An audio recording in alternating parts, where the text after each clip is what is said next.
Welcome back to Be the Change podcast with me, Stephanie Howlett, CEO of Diversity NL. Have a listen as we explore real life, vulnerable topics on diversity, equity, inclusion, and belonging. Become awakened, create culture of inclusion, be brave, have impact by being an ally.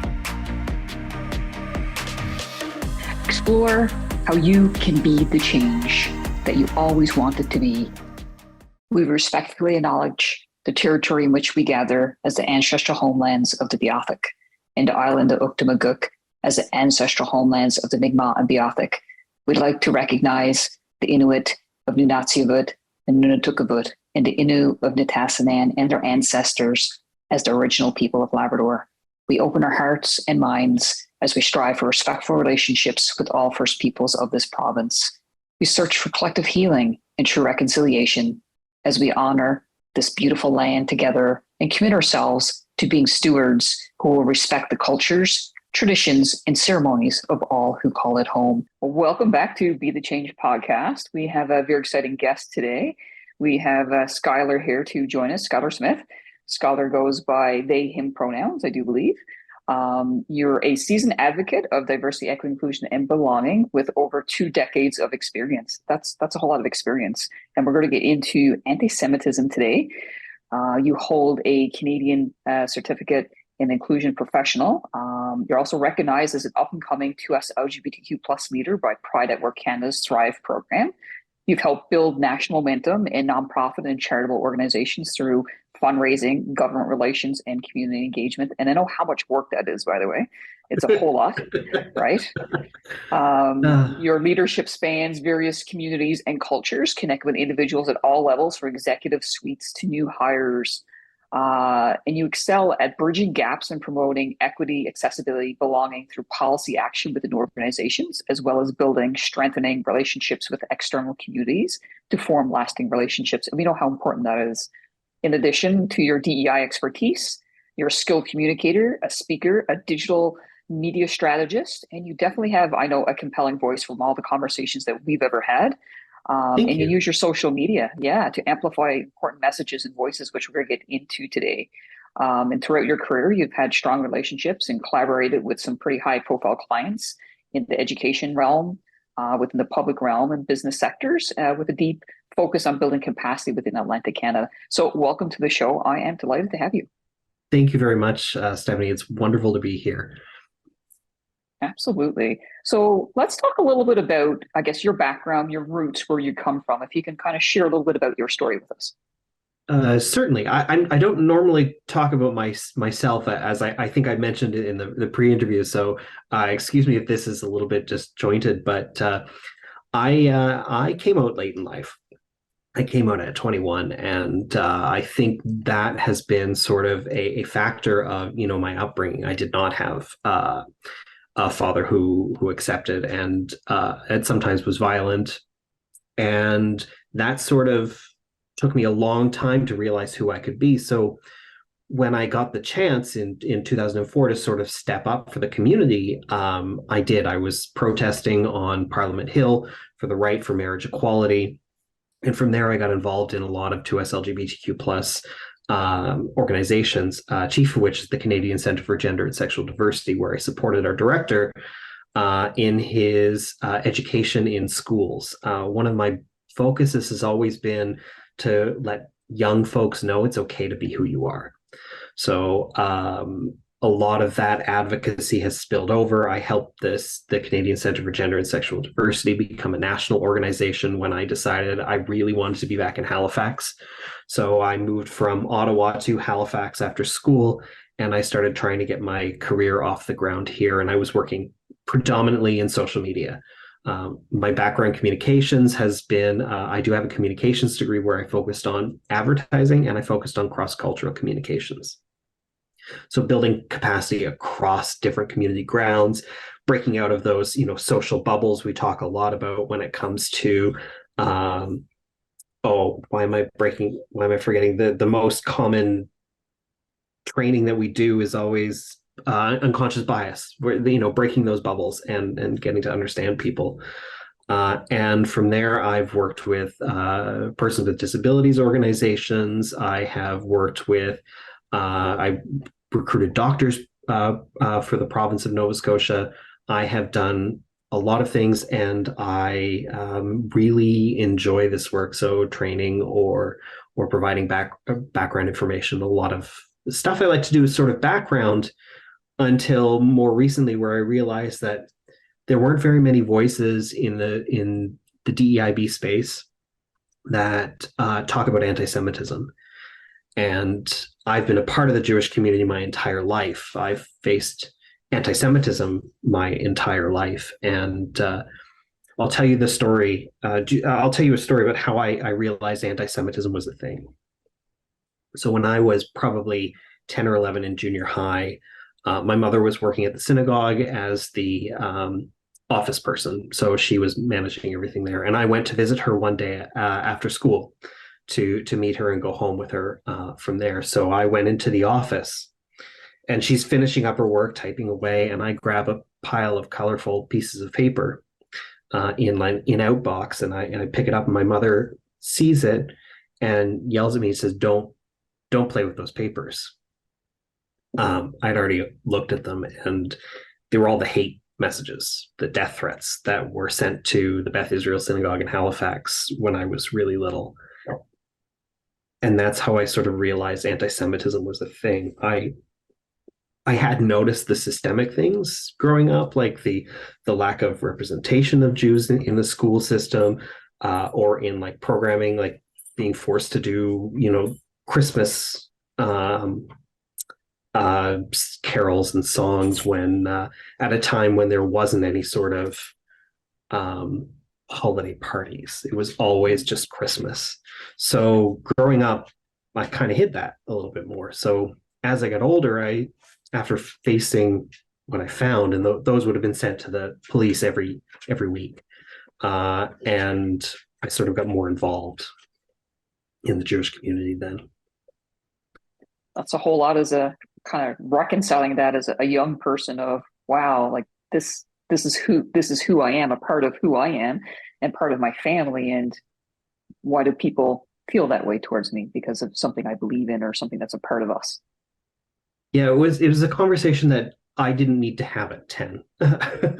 But it did clarify a lot of things for me, because I didn't see the sort of discrimination. I just thought it was normal. Like, I belong to a community that represents less than 1/3% of Canadians. So why would there be programming for me? Why would we cater to such a small percentage of the community? So I was used to doing Jewish things with the Jewish community and Christian things with the Christian community. I mean, my mother grew up going to midnight mass with her friends, and telling me stories about that, and just always participating in things. And it was interesting because I never grew up with Christmas. I had two Jewish parents. Most of my Jewish friends did not. And so I felt sort of left out at Christmas time. Right. Yeah. So you would have, so you went to Christian schools, I guess would have been Catholic schools. Well, in Nova Scotia, we didn't have Catholic and Protestant school system at that time, but we had the remnants of it. I mean, the high school I went to was the Protestant school at one point, but not in my lifetime. Okay, fair. Yeah, fair. and I did do work in the Catholic school system when I was in Ottawa. When I lived in Ottawa for school and the Hill. Right. So when we think about what you and I had, I guess, during our post connect in before we came on, we talked a little bit about, anti-Semitism. It's more than just religion. It's, I'm going to suggest it's a way of life, a way of being. It's much more than religion. So tell us a little bit about that, so people get to know more about the Jewish community, more about, I guess, how you would feel about that and those sorts of things. So at different times in different places, Judaism has been looked at as an ethnicity, as a religion, as a culture, and an ethno-cultural religion, I believe, is one of the terms that's used, or an ethno-culture, because it has aspects of that. But, Jews don't all look the same. We have, there are Black Jews from Africa and the Middle East. There are Middle Eastern Jews. We all look a little bit different. I look really white because my mother's adopted. On my dad's side, I'll have the dark curly hair, stereotypical of European Jewish ancestry. But my mother's mother looked stereotypically Middle Eastern, with the very dark complexion and the straight black hair of that thing. So there's a lot of diversity in my family, and I have I think a great grandparent converted to Judaism as well. So I think there's 1/16 Scottish in me from a young Catholic woman who converted to Judaism. So I come by my blonde hair and like pinkish complexion naturally. Beyond that, we see that Judaism, there are, you can make accommodations for religious Judaism. So some Jews keep, I would say a good portion of Jews keep the Sabbath holy, which means no flipping switches, no cooking, no nothing, but from Friday sundown to Saturday sundown. And so it might be useful to have flexible work time so they can leave earlier on Fridays to prepare for the Sabbath. And then we have some Jews who are culturally Jewish. These, like myself, I don't particularly go to synagogue on a regular basis. I have been going recently because of what's been happening, just to get a better sense of community. And I really, if I can give a shout out to Rabbi Carlin at the Shar Shalom Synagogue here in Halifax, he's been wonderful since we had a conversation leading up to, and we'll probably talk about this later, the anti-Semitism conference. And so in Nazi Germany, they again, sorry, jumping to Nazis, it has very little. I've been surrounded by this for so long. It's just naturally, but the Nazis didn't care if you were a practicing Jew, if you were religiously Jewish, or if you were descendant from Jews. They took you if your grandparents or great grandparents were Jewish. So it's also in that regard genetic and ethnic and all of those things. And I think if you go back to the horrible British race theory, which they used to justify slavery and everything along that lines, we're not even in the white category when you go back that far. I think they call us Asiatic, which honestly, that's garbage. So we don't look at that as, and we really shouldn't be looking at that kind of information, though it does create a lot of background for the zeitgeist and the systemic abuses that we're seeing today when it comes to the DEI sphere. So, yeah. Sorry that was all over the place, but that's okay. That's okay. So it's as we know, it's not straightforward, right? Like looking at your lineage, looking at what this means to people. It's more than a religion, right? It's to me, it's your DNA. It's who you are as a person, as being, how do you be your authentic self in every single way form, right? When it comes to that piece, right? And so it doesn't matter if you go to synagogue. It doesn't matter if you celebrate just Passover and Yom Kippur and Rosh Hashanah. It's in who you are, how you feel, and where your community is. So it's very much a community thing. Absolutely. We know that, I guess, well, let's go to a couple different things, a couple thoughts. One of my thoughts are, recently you did participate in, I guess, in a conference, anti-Semitism conference in Ottawa that you were telling me about. If you want to, I guess, just tell our viewers a little bit about, what that looked like for you, maybe a little bit of around the discussion, because within the world, we know there's a lot of hate going on and how this is impacting people in different ways. So it was the AFIFI, anti-Semitism, Face It, Fight It. I enjoy AFIFI as a title. It's fun to say. And when the conference was, it was the very first and the largest Jewish conference in the country to talk about anti-Semitism. Things changed the week before the convention with the Hamas attack on the Nova Music Festival in Israel on October 7th. The conference took place in the aftermath of that. So a lot of things changed in a very short period of time for what we would talk about at that conference. And it ended up being a little bit different in the way it was conceived. It was conceived as a way to talk about anti-Semitism, to create a community of practitioners or lay people who are looking to increase their ability to talk about anti-Semitism. And it became a little bit more focused on the kinds of hate that we're facing now after that event. So those are reactive hate crimes. They're hate crimes that wouldn't normally happen except without outside influence, like an attack in another country. And we talked a lot about how that hate spreads, how it goes online, the topicality and the regionality of the different forms of hate. And it really was a good opportunity for us to get together with folks across the country. I had really good conversations with the Jewish community in Calgary. I had wonderful conversations with a Jewish member of the Atlantic provinces who lives in Newfoundland and Labrador. I have to say, again, if Dean's listening, it was wonderful to meet you. And I'm glad that you're part of our community and that I know you now. It was a really good place to, because we're all feeling it. We're all feeling that terror, that there was a 500% increase in anti-Semitism in the first few days after the attack. Wow. And Massive. yeah, as a community, we already face per capita the highest amount of hate crimes in the country. Aside from I received death threats when I sat on the board of Halifax Pride. I had swastikas drawn on the railings up to my door when I was younger, because I do talk up about anti-Semitism on a regular basis, and that has made me a target.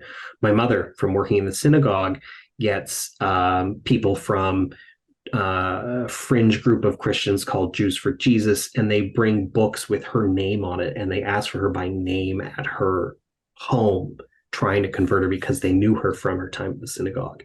There's a lot of targeting of us by different groups for different reasons that was really amplified again by October 7th. And having an opportunity to talk about it from both, the right-wing perspective, the left-wing perspective, centrist arguments. I try to keep myself, center-left when it comes to these kinds of conversations. But it was also really good to see that all the major leaders of all the federal parties came and were taking this seriously. So we had Pierre Poilievre,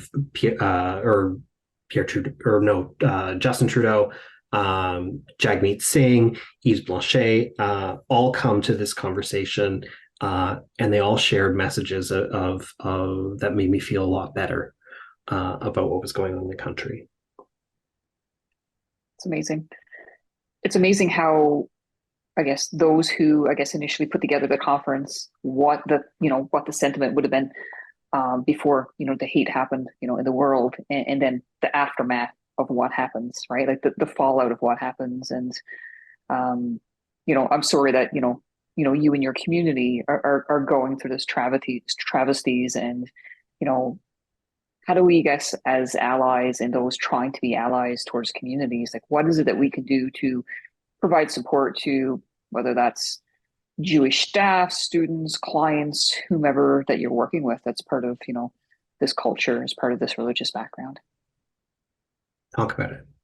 Honestly, have open and honest conversations. Name it when you see it. Anti-Semitism is anti-Semitism, no matter how it looks.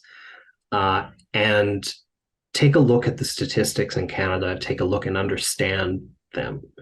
The Jewish community, by number of crimes, is the second most targeted group in the country after Black Canadians and African Nova Scotians. The third most is the 2S LGBTQ plus community, and the fourth most is the Muslim community of Canada. These are Statistics Canada's names. I'm not paraphrasing or anything here. So, looking at that, you could say, the Jewish community is not under a lot of, we're under a great deal of pressure. But when you look at that at a per capita basis, the Jewish community is 10 times more likely to be targeted by hate crimes than than the Black or the 2S the Black Canadian or 2S LGBTQ plus communities, because per 1,000 Jews, 2 face hate crimes every year. It's 2.12 per 1,000. The next 2 most common are the Black and the 2S LGBTQ plus community at 0.28% or per 1,000 and 0.26 per 1,000 hate crimes annually, which paints a really big picture of how much of a target the Jewish community is, because you need the opportunity, and there's such a small opportunity to meet a Jew and to meet a Jewish person in Canada and to say something that reaches the level of hate crime. And as you can see, that's as much as those threats that came to the synagogue, or the swastikas drawn on my railings, to comments at work, or the kinds of things that we have to deal with as a DEI practitioner on a regular basis. So talk about it. The IHRA definition for Holocaust, the IHRA definition of anti-Semitism is still our best tool for fighting anti-Semitism. I can read that right here if you'd like. So I'm reading from another screen if you're wondering why I'm looking off. But anti-Semitism is a certain perception of Jews, which may be expressed as hatred towards Jews, rhetorical and physical manifestations of anti-Semitism that are directed towards Jewish or non-Jewish individuals and or their property, toward Jewish community institutions and religious facilities. It uses similar terminology to other forms of racism. Anti-Semitism is a form of racism. Jew hate, we call it sometimes as well. And that definition also has test cases that you can look at on the IHRA website. And I think those do a very good job of going over what sort of constitutes that level of hate. There are a couple that are considered controversial, but you don't have to use those. Those are example cases. I would go with the Holocaust Remembrance, and 9 out of 10 provinces in Canada and the Canadian government have adopted the IHRA definition of anti-Semitism. So if your organization is considering making a statement, part of that statement should be, we've adopted the IHRA definition of anti-Semitism. If you're thinking about addressing what's been happening over the last month, I highly recommend making that a keystone of that conversation. Great, thank you. I'll look that up myself for sure and become more educated on that. If an organization is looking at policies, for instance, looking at what they could do, I guess, as an organization and next steps, what are some thoughts on those? There's the basic religious exemptions, so allowing religious Jews to take Friday afternoon off and perhaps make it up over the week, ensuring that you have ample time off for the Jewish holidays. There's no sort of, maybe that means you can do flexible Canadian holidays. So maybe a Jewish person wants to work on Christmas, great. Let them take off another day instead. If that's feasible for the business and part of the plan. So typically when I sign a contract, I ask for a full-time contract. I always ask for 5 extra days off to celebrate the Jewish holidays as a bank for extra days. And I've only ever had one organization say no to that it's just an accommodation request. But you can also make that part of your policy. It doesn't have to be an accommodation request. A lot of times when I'm talking to organizations, I try to ask them to create those accommodations beforehand so people can just opt in. So it's not like asking for an accommodation or being forced to make it yourself.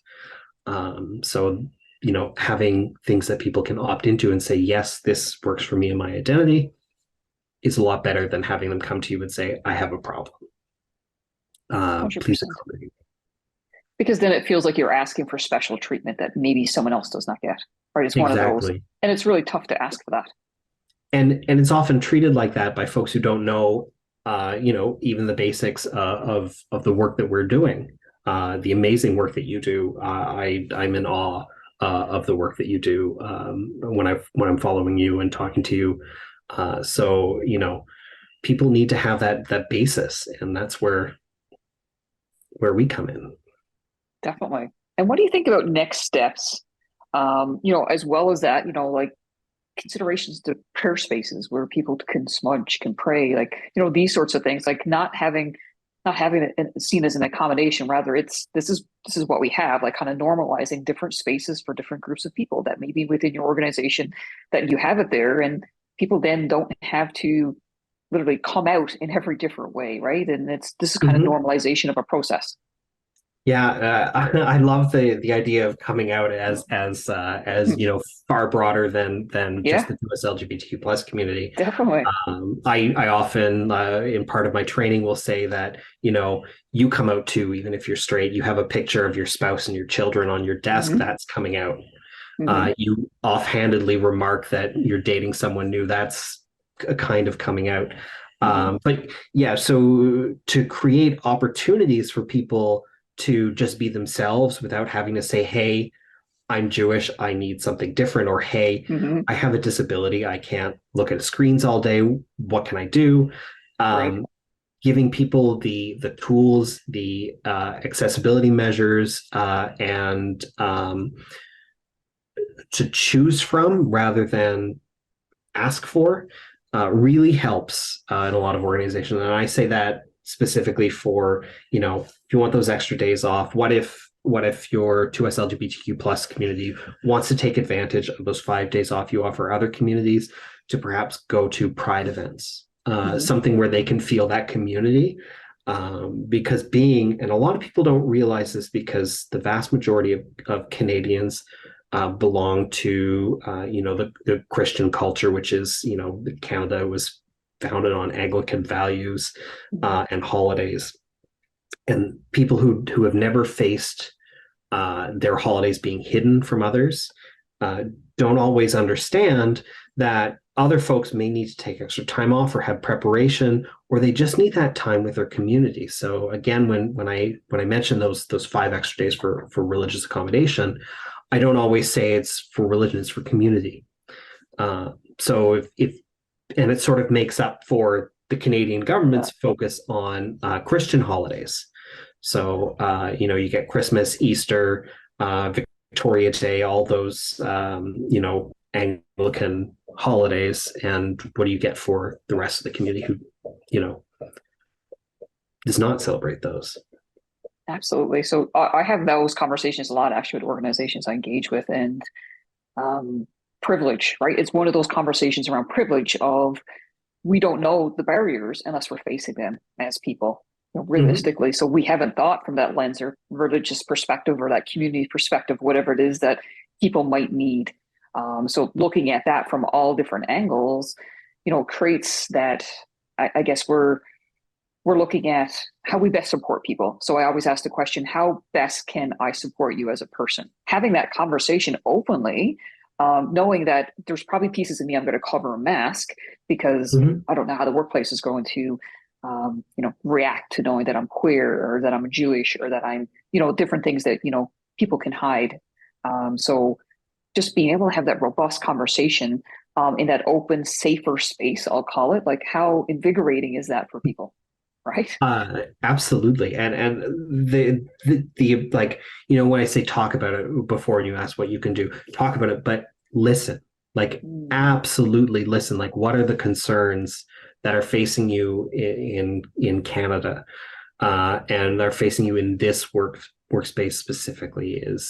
Are someone's comments, are there your microaggressions? Are you facing microaggressions? Oh, you don't look Jewish, or I didn't know, whatever those microaggressions are. You facing them on a regular basis, and are people standing up for you? Can we stand up for you?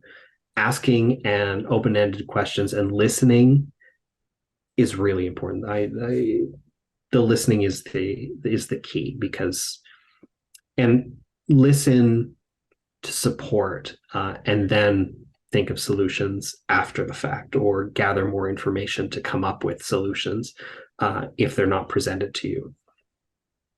Definitely. So, like you and I do a lot of work within this space, and two things I talk about a lot is psychological safety. How do we build that Mm-hmm. within cultures? And the other thing is inclusion and belonging. Like, how do we build psychological safety that people want to come, stay, feel that they're part of our organization? It's not kind of off with your head sort of a culture mentality that you have should something go wrong, so that you can feel free to make mistakes. And the other thing is, how do we make people feel included in that sense of belonging? Like, what's your experience with that? Like, how do we do that for all people, across diverse areas and realms? How do we make people feel that belonging, that included space? Oh, that is the million-dollar question, right? It is. It's the money question. Yeah. Who has an answer for that they could say in under 5 minutes? I know. I know. But you simultaneously want to make people feel like they're the most important person in the world and that they're part of a team that respects them. So that's a lot of trust. I know it's antithetical for management to give up a little bit of control, but allow your staff to control their workflows a little bit more, showing them the trust, building, like, make that work feel important. Like, what you're doing is actively improving the lives of other people, because we're all looking for that place where we can belong and where we can, I mean, my motivation has always been to let people know it's okay to be themselves from a young age on. So that's, my first experiences were with youth. And moving forward and bringing that into, the adult and workspace as I've grown, as I've matured, as my ideas of DEIB have changed, is important. And I want to talk about the word inclusion again. It's a little bit of a bugbear right now in what are you including people in? I just joined the board of the Impact Association of Nova Scotia, Impact Organizations of Nova Scotia, and I really like impact as sort of a replacement for inclusion, because if you're including people, if you're bringing people into a space where they don't have that level of belonging, where there isn't sort of an understanding that people can approach things in different ways, then you're not doing the equity, the belonging work. You're just including them. And who wants to be at a table where everyone wants to who wants to be the vegetarian at the table at a meat dinner? The carnivore special. Yeah, the carnivore special, the meat tornado, as Ron Swanson would order. But like, who wants to do that if you just have a salad at the table? Like, you need to create a space that's going to be welcoming. So and that goes above and beyond just including people. So that's why I always include belonging in that, because I think that's really important. And I'm vacillating back and forth between impact and inclusion, because I'm not sure which word works better for the way that I practice DEIB. Right. It's funny you use the word impact, because when I first started the business almost 4 years ago, someone said, let's talk about words. Actually, it was my wife. She said, like, what's your word? What is it you want to do? And like, impact. And I've held on to that word, and I will, because it makes me think about what I can do. It's that individual level. It's not the HR person or the organization. Is what can we all do? Because we do all have roles and responsibilities to this. Because we all have social media platforms. We all have voices, whether we use them or not, to become better allies or accomplices. So like, what can we do that, right? It's because we all have those, and like, how are we using them? And that's always one of those, it's a massive question to answer, but tell me, what's your impact? What do you want to do? Like, what does that look like for you? Exactly. And a lot of that impact work starts with like understanding yourself. Mm-hmm. So I will never say that I'm not racist, because I know deep down in my heart I still have initial reactions to things that are inappropriate, but I know what those are now. I have done the work to understand where my prejudice lies and how to correct that internally. So that's something that I would love people to think about, like, where is that bias that you've held since you were a child? Where is that, and where does it live? And how do you, and every time you interact with that community or a person, listen more, like stop and do more listening, do more open-ended questions, learn more, and eventually those will dissipate. But hate is a learned behavior. Bias is a learned behavior, so you also have to unlearn it, which, same thing for like anything along those lines. Exposure therapy is really good for that kind of thing. Making sure that you're going out, you're being seen. I've been made aware of a term called social proof, which I really like as well. It's sort of something, we've all been practicing, but going out and being seen and participating in events from other communities is how you get how you get those communities to start trusting you. So if you're looking to increase your recruitment from different communities, you can't just advertise in those communities because maybe they've had bad relations with this group or whatever it is. You have to start being seen, you have to start supporting, and you have to be in that area to create that impact that you want, to build those teams that you're looking for the future. Because as we all know, the more diverse and the more comfortable people feel in your organization, the more creativity you're going to see, the more new markets are going to open up for you.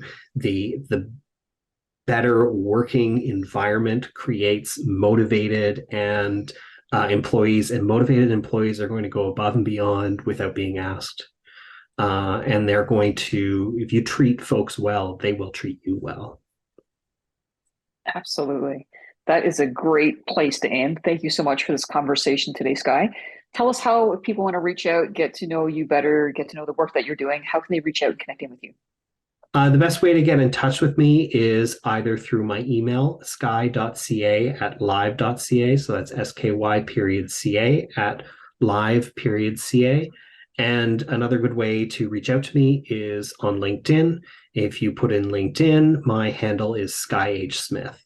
So linkedin.com/Sky H. Smith will get you to me.